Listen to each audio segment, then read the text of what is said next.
Hello.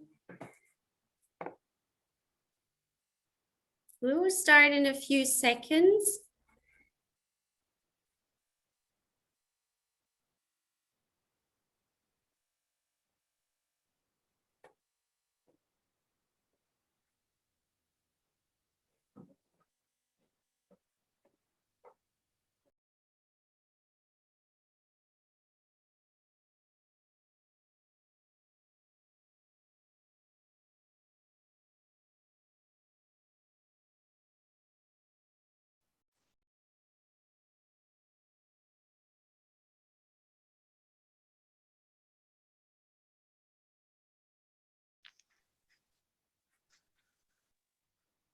Anna, would you like to start with the trailer?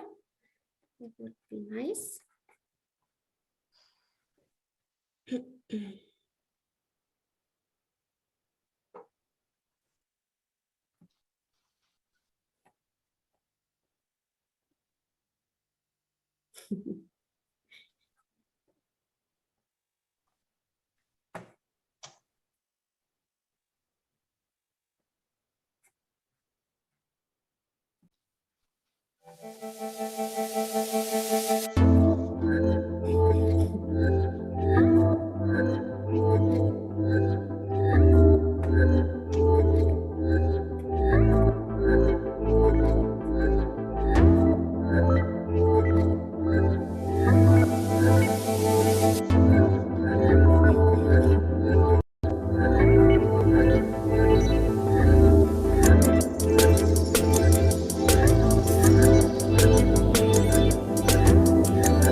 My microphone is off. Welcome all. My name is Maike Fischer, and I would like to welcome you today on behalf of Michael Schnellbach, Managing Director of the German National Garden Show Mannheim, short BUGA 23, and the whole BUGA 23 team, to the very special BUGA 23 platform, Land Art Generator Initiative, Beautiful Forms of Energy. Not only that BUGA 23 platform is held in English for the first time, and our speakers are joining us from far over the Atlantic, sitting somewhere in New York City, but, and that's the real highlight, today we start our joint project Land Art Generator Initiative 2022, short LAGI. I would like to welcome the founding directors of LAGI and tonight's speakers, Elizabeth Monayan and Robert Ferry. And also warmly welcome to Tina Naylor, assistants of LAGI team. Before they introduce themselves later on, two lovely facts about them suitable for BUGA. Since Elizabeth grew up in Yakima, I hope I pronounced it right, in Washington, USA, which was once considered at the apple capital of the world, she loves apple trees. And the indicator of seasons from spring, oh, my light's okay, I hope you can see me, it just turned off. From spring blossoms to autumn fruit is still thrilling her. A fun fact is that her grandfather was hop ranger in the Yakima Valley and sold his hops to Germany. So of course, hops have a special place in her heart. Robert has a fondness for a flower that not only lives up to its name, but it's symbolic of LAGI's work. It's the sunflower, which has evolved to follow the sun across the sky like a concentrated solar power heliostat mirror. Welcome, you 2 or 3. Hi. Before the 2 take us into the visionary world of ideas of renewable energy and Lage itself, I want to come up with some notes about tonight's event and turn the floor over to our Lord Mayor of Mannheim, Dr. Peter Kurz, with a short video message. This evening, you have the opportunity to ask questions to Elizabeth and Robert, which we will answer as our best we can at the end of the event. The questions you can be asked in German or English on Zoom, via chat function, on Facebook Live, via comments. If you are currently watching us via the stream on our website, you would have to switch to one of them to get in touch with us, and you will find the dial-in details just directly above the stream. In addition, I would like to ask you to turn off, especially the people in Zoom, to turn off your videos during the presentation so that we can achieve a smoother transmission. Should there be still problems, I apologize for any inconvenience. Today, I will be supported by my colleague Anna Meyer. And Anna, it's your turn again. Would you please start the greetings of Lord Mayor Kurz, please? Thank you.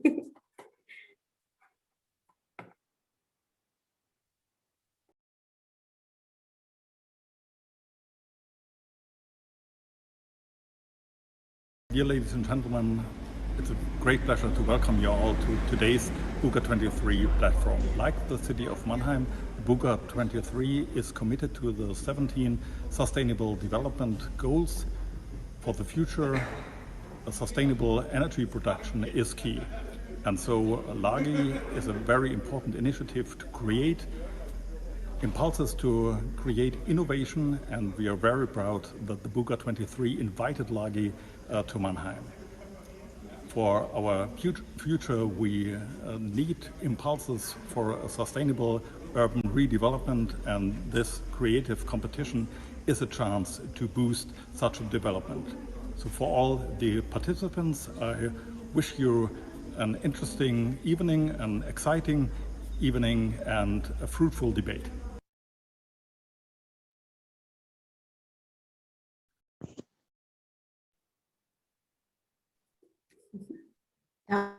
Great introduction. We are so happy to be here. We're going to take a moment to share our screen. Thank you, everyone. Mike, thank you, Anna, and everyone, BUGA 23, for having us today.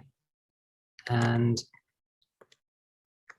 now you should see the opening slide of the presentation. So a little bit about us. Again, my name is Elizabeth, and I have a master's in fine art from Carnegie Mellon University. So what I've brought to this project and initiative over the last decade is the lens in which we imagine our renewable energy landscapes as public art. And my name is Barry. My background is in architecture, also from Carnegie Mellon University, although we never met while we were at that university. We overlapped by a year. And so I'm very interested in the impacts of the energy transition, the built environment on our cities. It's going to transform our cities in like nothing else since the automobile, and maybe even more profound ways. And as we know, the transformation of our cities with highways in cases, speaking as an American, there's many examples here, done as thoughtfully as it could have been. And so now is the time, as we embark upon this great energy transition, which we're only at the early stages of, to think creatively about how we can do this in a way that provides the greatest benefits to people in cities and places, and can help unify our cities and make them more equitable. So with the idea of the Land Art General Initiative, while living in Dubai in 2008, we moved there. We had just gotten married and wanted a great adventure, and boy, did we have one. And we were really inspired by the place, Dubai and Abu Dhabi and the United Arab Emirates, the initiatives there, and incredible resources, natural resources, the sky, the sun, and the water, really we got to thinking, how can we create a project that will become our life's work that responds to all of the pinch points around the renewable energy transition? So what we're going to do over the next hour is take you on our journey, give you the background of, the historic background of why we're doing what we're doing, take you through some of the most amazing submissions that have come in competitions, and then talk about LAHI 2022 Mannheim that's in partnership with BUGA 23 and what will be to your region. Let's start with a quick look at the history of energy. On just one second. Apologies, there we go. If you go back to the beginning of electrification over 100 years ago, all of our power plants were designed and built in the hearts of our cities. This is one of our favorite examples from Berlin. We use this not just because it's a German example of a beautiful power plant, but also because it has been transformed by Pavel Wendel and the Performance Electrics group into Ewerk Luckenwald, which is a place for performance and art around the idea of energy and the transition.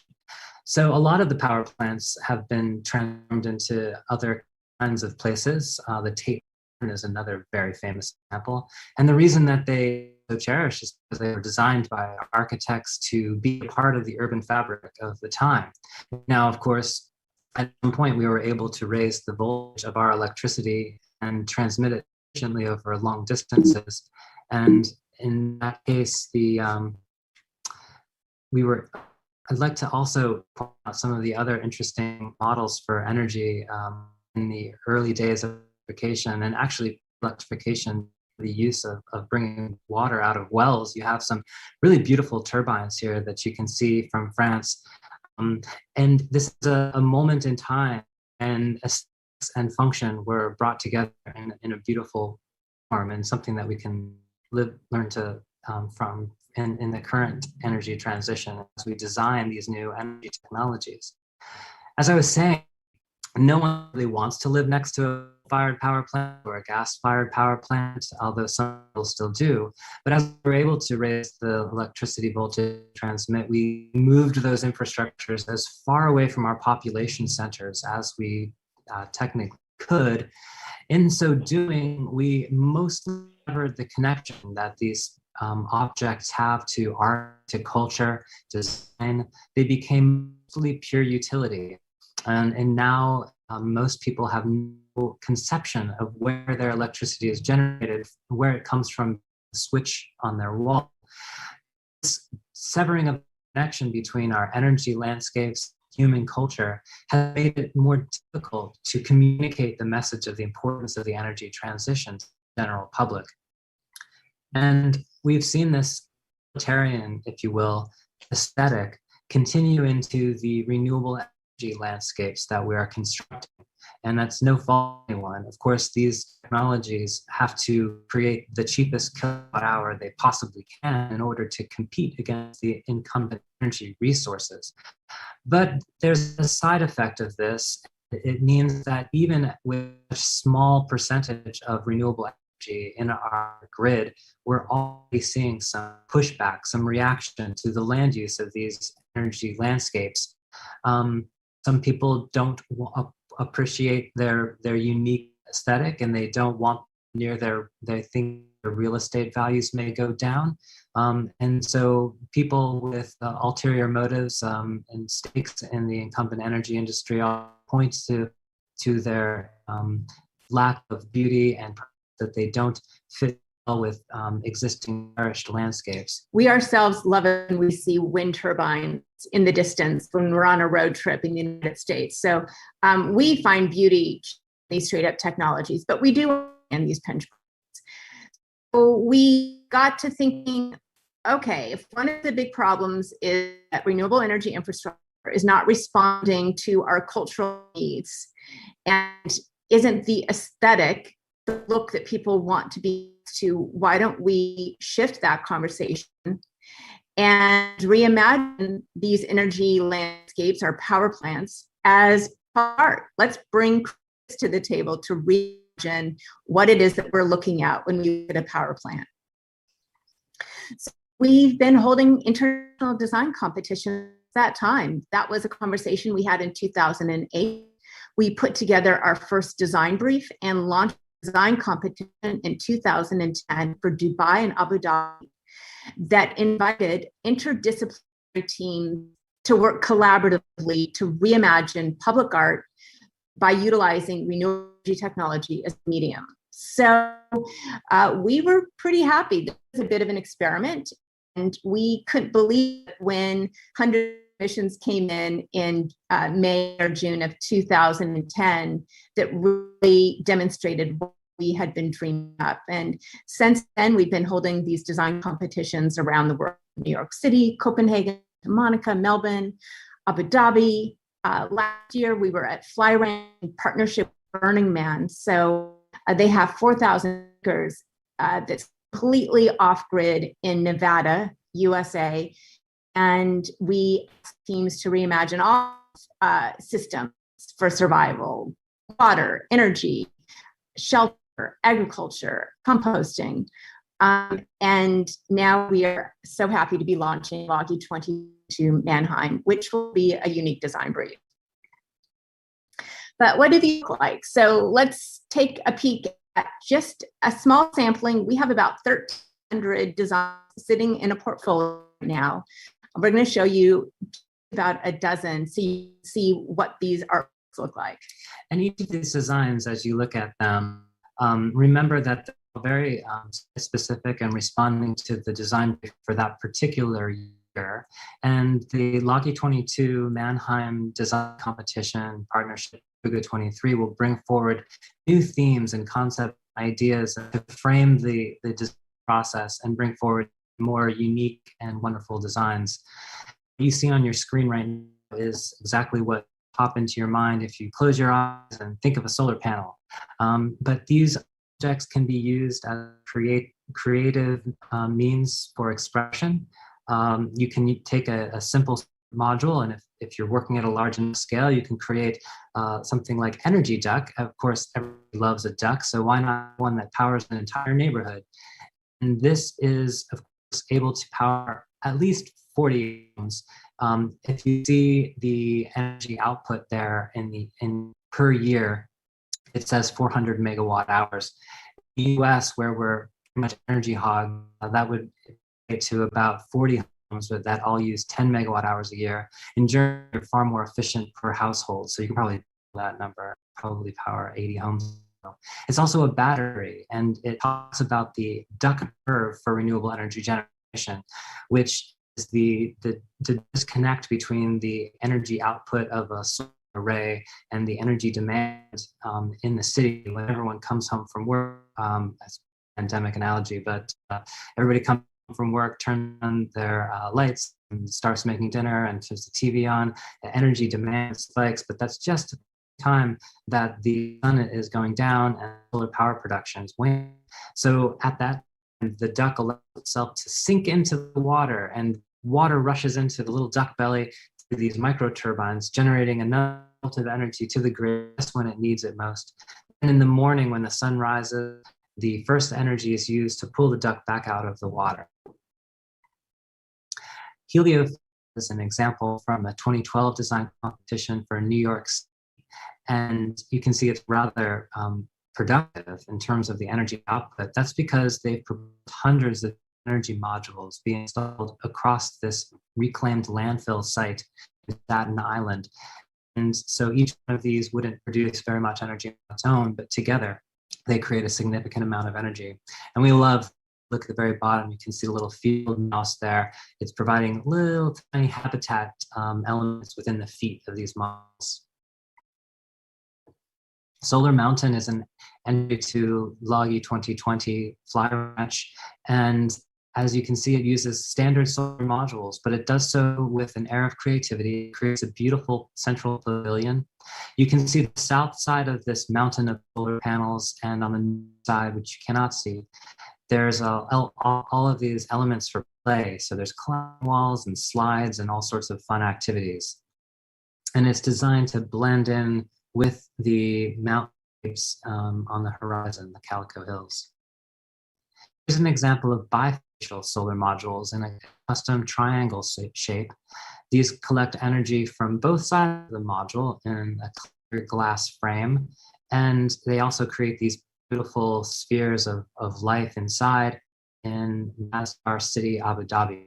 It's actually, the concept is that it's a clutch of falcon eggs that are scaled up very large size to celebrate the importance of falcon to the culture in the United Arab Emirates. Now that's limiting yourself to standard silicon, monocrystalline silicon solar panels, but you don't have to limit your creativity. There's so many technologies available on the market today, like the golden tinted polycrystalline panel that you see on the right side of the screen.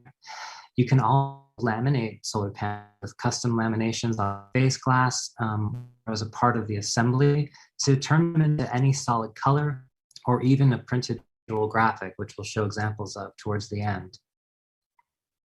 This is one of our favorite submissions that's ever come into the LOGI competitions. And it's actually the first submission that ever came in. So it ever has a place in art, but not only that, the most profound and gorgeous submissions. And Antonio Maca, we have to say, has participated in the LOGI design competitions multiple years and always comes up with an amazing, unique, and innovative idea technologies. We're always surprised because every time he comes up with something amazing. And what the beauty of the solar ecosystem is that it represents the relative position of the planets around the sun on the day that the United Arab Emirates was founded. So it's a celebration of the birth of that nation, and it also generates electricity for hundreds of homes. It uses that golden polycrystalline tinted in a custom shape to create a new photovoltaic sun for the city. Light Up is the winner of the 2018 competition from Melbourne. And this is an interesting project. When you look at the team, you can see that it was a very collaborative process that involved professionals, but also university students. And we really love that kind of partnership for a submission. Great ideas come from, anywhere. And often the more robust a team is, the better the idea. And, we really cherish the professional outcomes, but also really love that professors often use time brief for studio coursework. So maybe 30% of the submissions come from university students, and it's some of the best work. And we see a collaboration like this with both university students and professionals. We're very excited. As you can see, it uses a number of different technologies. The primary technology for us is custom laminated solar module that incorporates monocrystalline silicon cells, very efficient, but it conceals them visually behind that custom yellow lamination to create a beautiful field of color that seems to create an energy stream down over Jacka Boulevard, which is quite a heavily trafficked road, and it separates people from the St. Kilda Triangle Park from the foreshore. And so this solution not only provides a substantial amount of energy for the grid of the city, but it creates a beautiful place for people and a cap park to connect those two important places for leisure, recreation, and activity. There are so many other technologies. It's really fun to go through these. I'm excited by the future of solar because you've got organic photovoltaic technologies, diode solar cell. These are the colors of the rainbow. They are flexible, semi-translucent, so they become a beautiful media for expression. You can see all of these pink ribbons in Beyond the Wave by Hiram Architects and Planners from South Korea. All of that pink ribbon is actual performative solar module. And it's an example of a power plant where you can take your family on a picnic and certainly would power at least as many homes as the number of people who come to visit any given day. Renewable basis is another entry 2019 competition for Masdar City, and it uses dye-sensitized cells to create these beautiful energy lollipop trees in a wonderful public space. They're designed to flutter in the wind and create a little bit of additional amount of energy from piezoelectric technology as well. Solar thermal technology, Mike mentioned that one of my flowers is the sunflower because it follows the sun across the sky when it's a young flower. And so similarly, heliostat mirrors are designed to follow the sun's position in the sky and focuses energy onto a central set of mirrors, and then eventually to a collector that's full of salt, becomes molten. You pass a heat exchange fluid through there, flash to steam, power a turbine. Most all of our electricity comes from turbines that are powered by heat energy, and it doesn't really matter where that heat energy comes from, whether it's coal, nuclear, or the power of the sun. I guess it really does matter, because as many of these turbines we can convert to being powered by the sun, the better. And this is a wonderful example of how you can take technology and its function and unite it with a simple concept and form to give a lasting message. This is the solar hourglass to remind us all that there's still time to avert the worst effects of climate change if we can all act together. So it's a positive and inspiring message for the future. It also happens to power 1,000 homes in the city, so it's also a part of the solution. And it reunites that connection between human culture and our energy technologies, because it allows you to go right up and touch this protective cylindrical glass so that you don't burn yourself, but you can touch that glass and you can feel the heat of that vertical beam of light created by the heliostats in the upper bulb of the hourglass, shining down instead of crushed eggshell in the hourglass to the lower bulb, where it is converted into electricity. And this kind of inspiring message for the public can be a wonderful counterpoint to the climate communications messages, which are all a bit gloom and doom, because it's a serious issue. It's an existential crisis. But if we dwell too much on the terrible things that will happen if we don't act, we'll all become like deer in the headlights, and we won't be able to move. What people really need in order to act, in order to create political will, is a beautiful vision of a future that we can all desire to run towards and want, rather than just a terrible apocalypse that we should be running away from. Wind power is another wonderful example of technology that can be used creatively. Here you see concentrated wind turbines ducted, and they take advantage of the Venturi effect, which we all know. If you take any fluid and you concentrate its as it flows through, its speed will accelerate. So the ducts concentrate the wind right before it hits the rotor, increasing the speed of the wind slightly. This technology hasn't had a very good run in the marketplace, because it turns out you don't have to build that big disc. You could just make the blades a little longer and create the same amount of energy. But it's an interesting idea when you incorporate it into a work of land art. This is one of the projects from 2012, Fresh Hills, a play on Fresh Kills Park. And it creates these beautiful landforms that concentrate the wind energy as it rushes up the hill and accelerates its speed before it hits turbines in the center of these beautiful landforms. And it creates a calm space in the center of the park, even on the windiest of days. And if you were to look at this from the sky, you'd see it's a reflection of the windrose diagram, with the larger landforms and larger turbines facing the prevailing wind direction, and smaller turbines and landforms in the areas where the wind less frequently flows from. This is a beautiful example of vertical axis wind turbines to create a beautiful place for people. It's an entry, Rotor is an entry to the 2018 Land Art Generator Competition for Melbourne.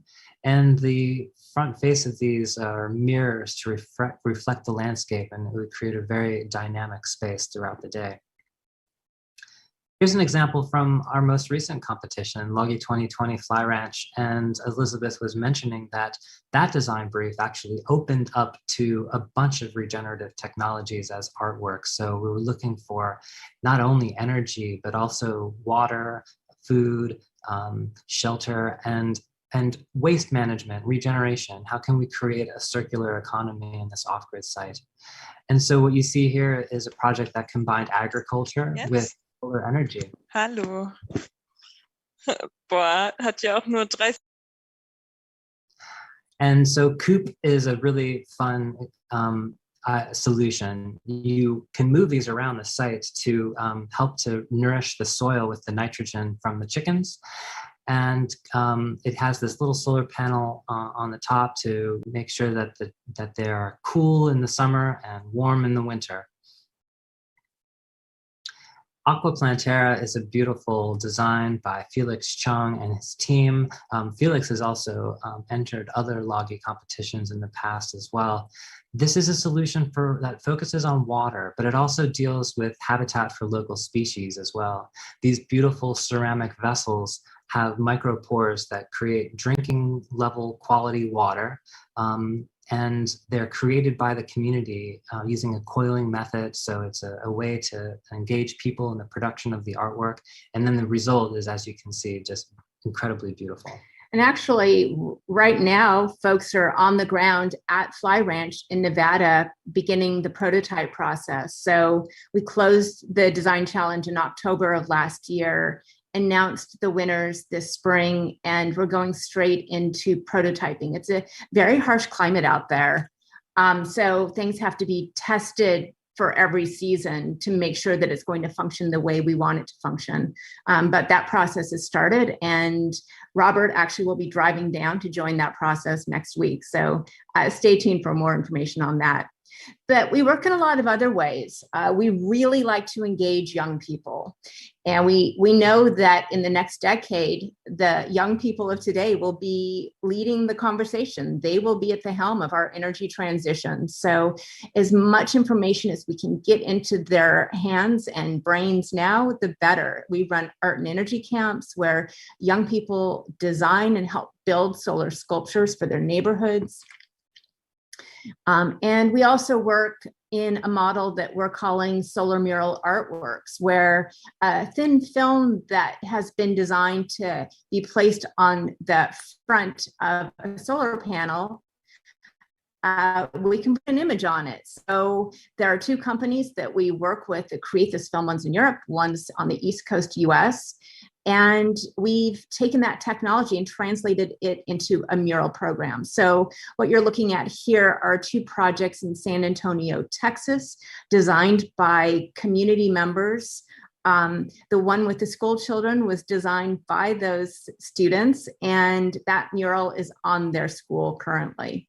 Anything you can imagine in paint, you can now translate into a solar module that will create energy for 30 years for an entire generation. And so these kids someday will be able to point to their kids and show that they created this artwork that is generating electricity for their school.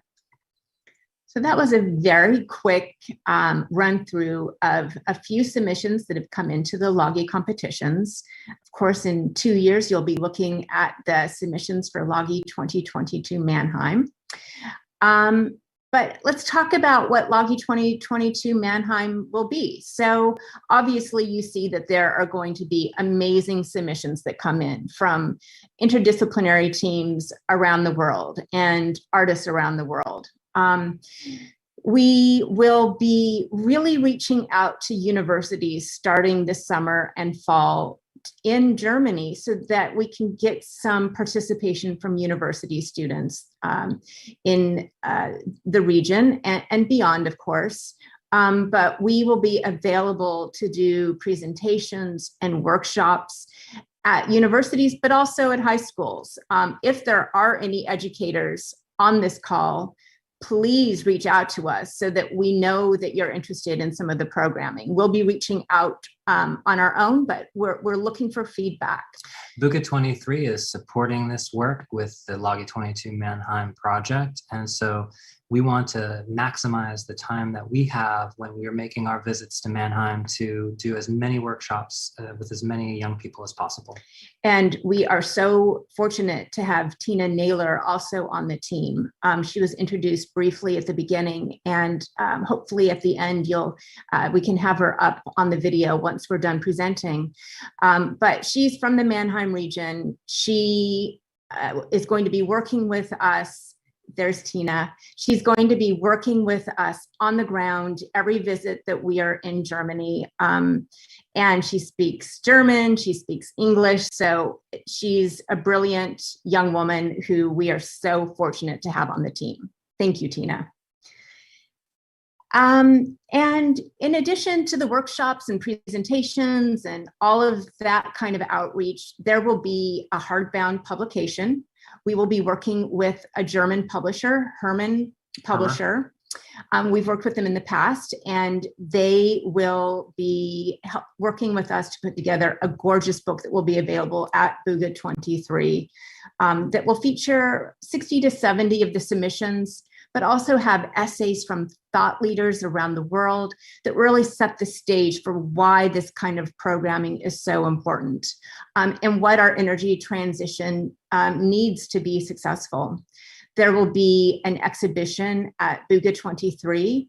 Now, we also often have side exhibitions. So we'll be looking to get the results of LOGI 2022 into as many areas as possible around Germany. So again, we're looking for feedback. If there's interest in us having pop-up exhibitions, we will make ourselves available.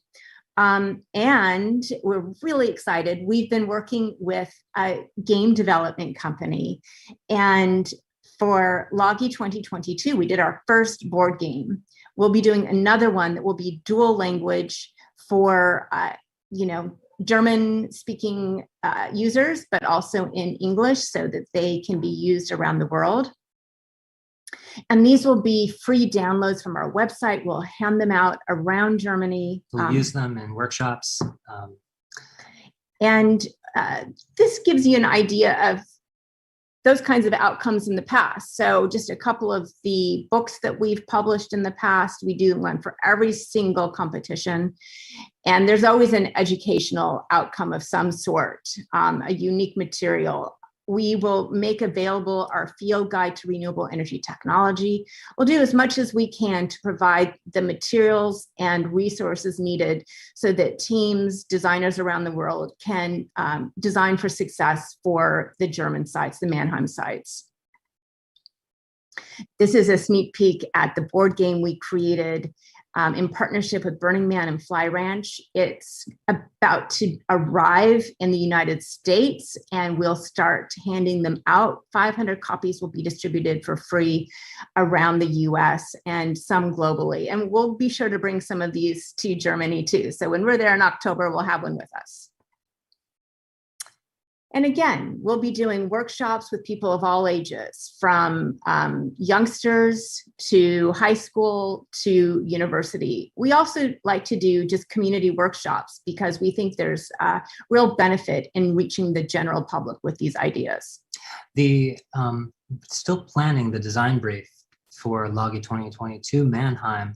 But some of the things that we're looking at are how can energy weave itself into urban landscapes at a variety of scales. That would be from an individual garden, from a single family or multi-family residence space, all the way up to a large work of art for a public park, and all the scales in between. And so what we're looking for with LOGI 22 are modular and scalable ideas that incorporate renewable energy technologies in ways that can weave it beautifully into the fabric of our cities.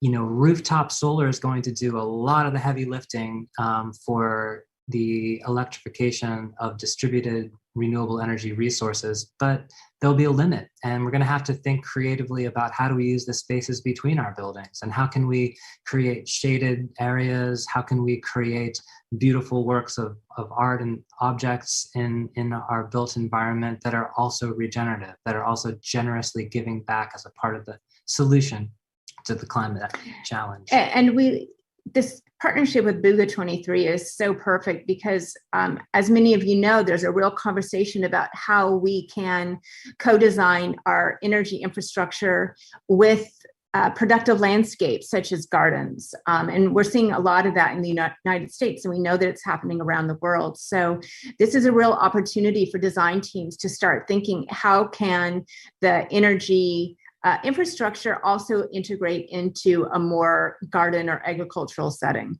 Yeah, the more we can share land uses, the better. And the more that we can preserve rural and natural landscapes without taking down forests for solar panel fields, the more the cities can contribute, the more the environments that are already disturbed landscapes can contribute, the better. And to that end, why I bring this up is because this workshop that we held at the in Denmark as a part of the 2014 Land Art Generator competition. This was at the Danish Design Center. Yeah.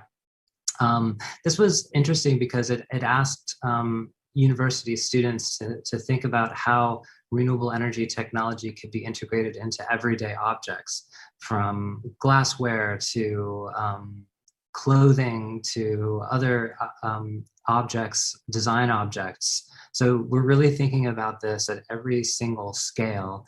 And so the more we can generate energy closer to where it is consumed, whether that's on the object itself, the more we can, again, relieve the need for larger scale exurban centralized energy generation. And of course, there will be a cash prize too. In fact, there will be a first place prize of $30,000 US, a second place of $10,000 US.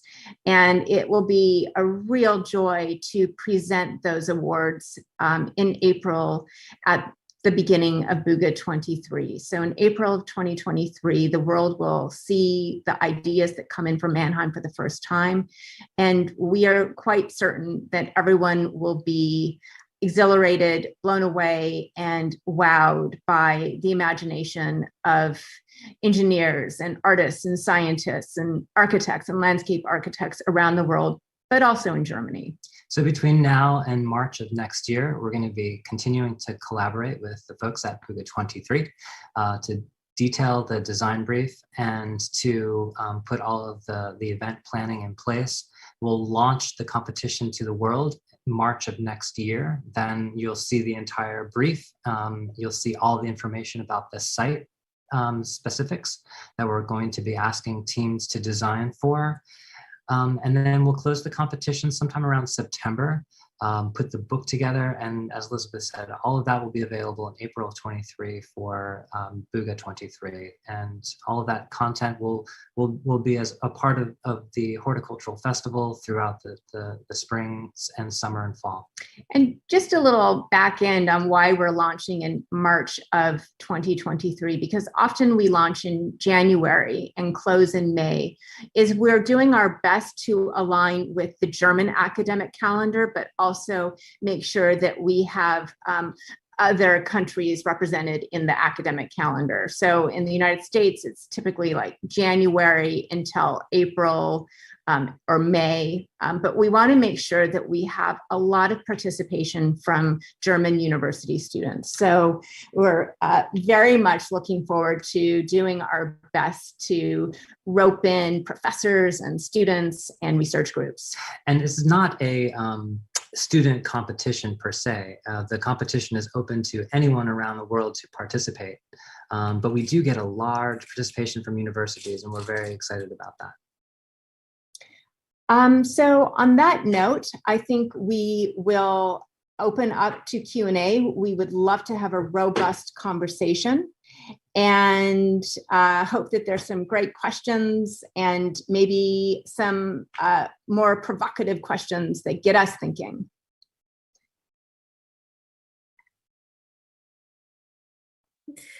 Anna will start soon. Yay, there she is. Anna, you want to put you to things, spotlight. So, hello, everyone. Thank you for listening. And first of all, now, thank you very much, you both, for the very interesting, super interesting presentation you just gave. I guess we got, everyone got now a really good impression what LAGI is really about. I myself found it super interesting, although I knew about it. So thank you so much. We have five really good questions that I will just get out. So I start with the first question we had. It is about the energy output. So which design entry had the highest energy output, and how much energy can it generate? That's a good question. That's a great question. Probably there are examples that we didn't show here today. So if you go to landartgenerator.org and the portfolio of projects, you'll find these that I'm talking about. One from 2012 called Solar Loop was incredibly productive. It consisted of this amazing form that followed the position of the sun across the sky, but it incorporated very standard productive solar modules on the top, which you couldn't see because most of what you could see was the underside of that looping form, which was a mirrored surface. If you're familiar with Anish Kapoor's Cloud Gate in Chicago, it's kind of that. It had this warping reflection of the landscape effect, and it created a beautiful venue for music and other events to take place in the park. But I think it generated around 10,000 megawatt hours a year of energy. Another really productive proposal came to the Santa Monica competition in 2016 using wave energy conversion, which can be very productive. And so we were really excited to see the creativity around the use of wave energy conversion devices as media for creative expression and art. Probably don't have that opportunity for Mannheim, but solar is definitely by far the most versatile renewable energy technology from a creative perspective. But we love seeing examples that use wind, algae, microbial fuel cells, piezoelectric. You can download the field guide to renewable energy technology from our website for free to see about 70 or so different technologies. Wow. Thank you. So the second question was, I guess you were talking about the solar ecosystem or the nest entry. What's in those inside of those spheres? Can they be used as rooms, or like what's inside of them? The Nest project by Robert Vladimish proposes these beautiful gardens inside, biospheres. So in the harsh climate of the desert, those would be climate controlled greenhouses to create exactly the right ecosystem. I think that it was proposed that 3 different types of ecosystems be created, from rainforest to desert, within those spheres. And then the solar ecosystem was designed to be pure object, uninhabited, but certainly under certain conditions, Antonio Maca may be able to design something for the inside of the sphere. Well, we'll see. So I guess this is a really good question following the last question. Has any design ever made it into reality yet? For these large scale, thousands of megawatt production ambitious projects, they've not yet, although we are in the process of bringing those to fruition. These large scale public artworks do take time to approve and fund. In the meantime, we will be, as Elizabeth said, out on site at Fly Ranch this summer, working directly on the prototyping of the winning entries to Logie 2020 Fly Ranch. Of which there were 10. So those are going right into production with this generous support of the Burning Man community around that project. And if anybody knows Burning Man, you know that they get things done every year, except unfortunately with the limitations of the pandemic. They build a city for 80,000 people in a week and then take it back down in another 2 weeks. So with really massive artworks that are incredibly engaging. So this They can do this. If humans can do that, we can solve the energy challenge.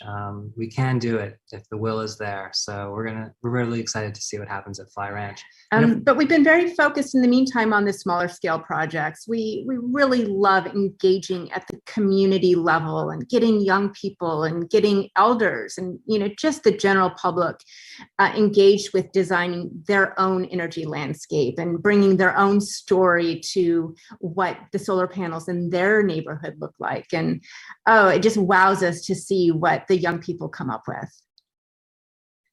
And that sounds really great. And it's really great news that you can build some of the great ideas that found their way into the Fly Ranch competition. It's really great. So the fourth question that came up, I don't know which entry you were talking about, but I guess you can answer this in general. Can some of the presented power stations produce hydrogen directly? Yeah, they could. We would love to see someone propose that for LAGI 2022 Mannheim. Certainly hydrogen can be an important part of the solution to climate. The idea would be, of course, that you would be able to use electricity during times of day when the energy grid doesn't demand it as much and convert that directly into hydrogen for use as a fuel, whether that's in hydrogen vehicles or to produce electricity at a later time. I don't think that any of the entries to the LAGI design competition challenges have proposed hydrogen technology yet. We've had a lot of other interesting storage ideas from kinetic energy storage like gravity, storage through other mediums, and certainly a lot of projects have proposed lithium-ion battery storage as an integral component of their designs to help think about how the intermittency of renewables can be mitigated. And we hope that there will be some interesting ideas around storage solutions for LAGI 2022 Mannheim. Yes, we hope so. So our last question is regarding the exhibition. Are you using augmented reality for, like getting people to imagine it better? Or maybe you could talk a little more about the exhibition in general. How can we imagine what will it be? Yeah, it's a really great question. And it would be great if anyone on this call is interested in working with us on exhibition outcomes. So of course there will be large banners that show the beautiful images and explain the technology and, shout out to the designers that came up with these incredible ideas. But we have, over the last couple of years, thought that an augmented reality exhibition would be incredible. So part of our interest in partnering with universities, research programs and art programs in Germany is working together on this type of outcome. So we would love to do that. If anyone's familiar with the architecture firm Grimshaw, they have offices around the world, and they were one of the participants with a project that we unfortunately weren't able to show today called St. Kilda Halo for LAGI 2018 Melbourne. And their office was so incredible. They came with augmented reality system to the awards ceremony, and they set up a station so that everyone coming into the awards ceremony there at Fed Square in Melbourne would be able to take turns with the headsets and see their project in that virtual reality space. So we know it's possible. Grimshaw provided that for that exhibition, and so we hope to be able to do something similar next year. We'll also have the books available at the exhibition, but also the board games. So what we would like to do is really activate folks right there at BUGA 23. Right now, the working title for the game is allotment. So working with the idea of allotment gardens and how energy infrastructure can be placed in there. So we ourselves and Tina will be engaging with folks with this board game at the exhibition.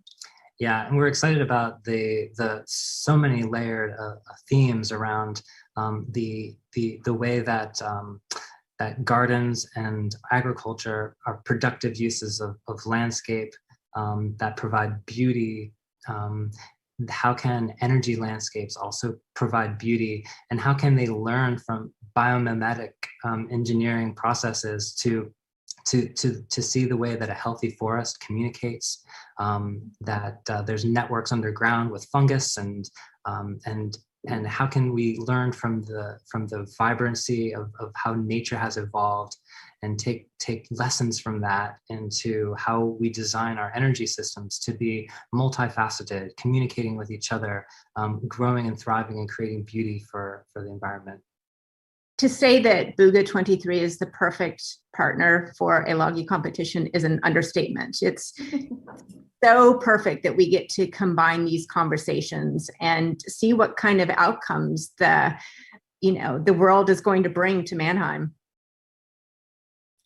Thank you very much. You got me really excited, and I guess you got everyone else excited too. So we're really looking forward to 2022 and 2023 when we can finally see all the entries in the exhibition.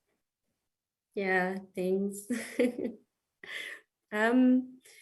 Robert, Elizabeth, and Tina, you would like to say some last words from your side, or are there any other questions? I heard that some could not log into Zoom. You just try it again, or if there are no more questions anymore, I would give you the last words.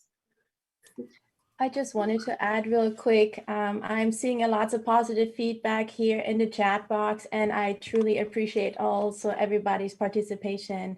And as Elizabeth and Robert mentioned, this is like this perfect marriage with BUGA and nature and garden show. And at the same time, it's also the respect not only to nature, just also to the local culture. And that's where we are bridging this together, with me being there and this great cooperation with you guys, BUGA team, and Elizabeth and Robert's. You guys are just wonderful with the teamwork and your innovation and your creative mind. So I appreciate everybody for that. And I'll just going to let you all continue. Thanks, you, Tina. We're so fortunate to have you on the team. Thank you. Dankeschön. Okay. Well, yeah, also from my side, thank you so much, Elizabeth, Robert, and Tina. It's like, for me, it's kind of mind-blowing, the whole project and the idea, and also the energy the further participant put inside that or into the project, and how much love. So wow, I'm really excited, and I'm looking forward to the upcoming ideas and artworks in 2022. Also, thanks to all of you who joined us today at this evening, and thanks for all the interest and feedback and questions. And if there are more questions, just write us or Lagi. You will find like the addresses later on the website, and also you will find the video of the stream later on the homepage, website, YouTube, also Facebook, I guess. So yeah, you can check it again if there was anything not clear. So yeah, I would give you at the end a little preview of the upcoming BUGA Platform 23 event. I don't know how to do it in English or German, because it will be in German again. So maybe I do both. So I will start with the German version.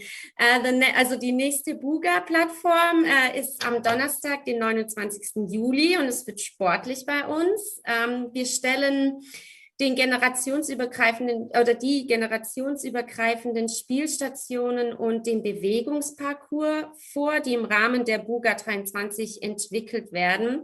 Und das alles läuft unter dem Motto Mannheim, Ort für Innovationen, und knüpft an Mannheim als die Erfinderstadt, unter anderem für das Fahrrad, Automobil und den elektrischen Aufzug.